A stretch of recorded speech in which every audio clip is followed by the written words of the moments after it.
एक और दिया हुआ है कि v बटे v प्रतिशत। देखिए v बटे v प्रतिशत कब हो सकता है? जब विलय और विलायक दोनों क्या होना चाहिए? द्रव में। जब विलय और विलायक क्या होना चाहिए? गैस में। जब विलय द्रव हो और विलायक गैस हो, ऐसे कंडीशन में वो v बटे v प्रतिशत के रूप में आएगा।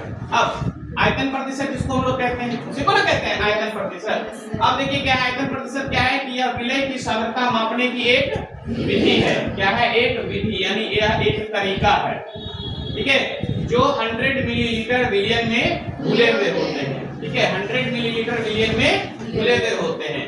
यानी v बटा v प्रतिशत को अगर हम देखेंगे तो क्या लिख सकते हैं? विलय की मात्रा बटे विलयन की मात्रा गुने 100।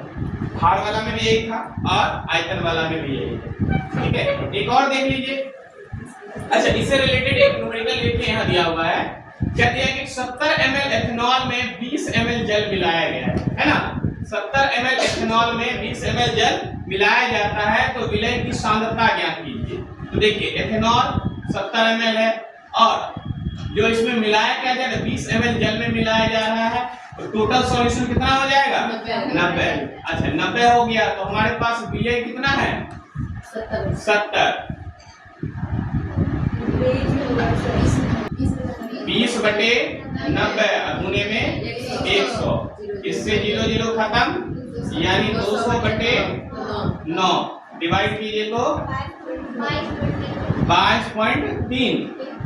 2 आएगा ना, 2% आएगा। ये इसका आंसर हो जाएगा। ठीक है, ये थोड़ा सा सॉल्यूशन में यहाँ गड़बड़ी कर दिया।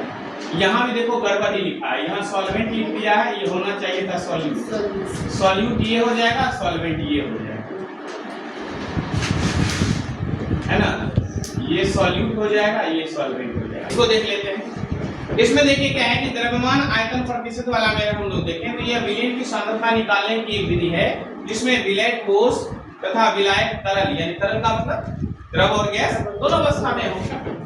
अब कहा जा रहा है कि किसी सांद्रता को व्यक्त करने का एक तरीका है जो बताता है कि 100 ml विलयन में कितने विलय घुले हुए हैं, है ना, उसकी मात्रा कितनी घुली हुई है। यहाँ भी देखिए इसको ले सकते हैं तो W बटा V प्रतिशत के रूप में लेते हैं, वही है ना। W बटा V प्रतिशत बराबर क्या आ जाएगा? आ जाएगा विलय की मात्रा बटे विलयन की मात्रा गुने 100। देखिए तीनों के लिए फॉर्मूला लगभग सेम है ना, बस ये है कि आपको ध्यान रखना है कि कौन सा विलय होगा कौन सा विलय। अब देखिए 50 ग्राम चीनी है, 250 ml जल में घुलाया गया है तो सॉल्यूट की मात्रा कितनी? 50 ग्राम। ठीक है, तो टोटल सॉल्यूशन कितना हो जाएगा? 50 प्लस 250 मिलकर के कितना? 300 हो जाएगा। इसलिए W बटा V प्रतिशत निकालेंगे तो देखिए 1 0 1 0 5 से काट दीजिए तो 6 बार, तो 100 बटा 6 डिवाइड करेंगे तो कितना आ जाएगा? 16.67%।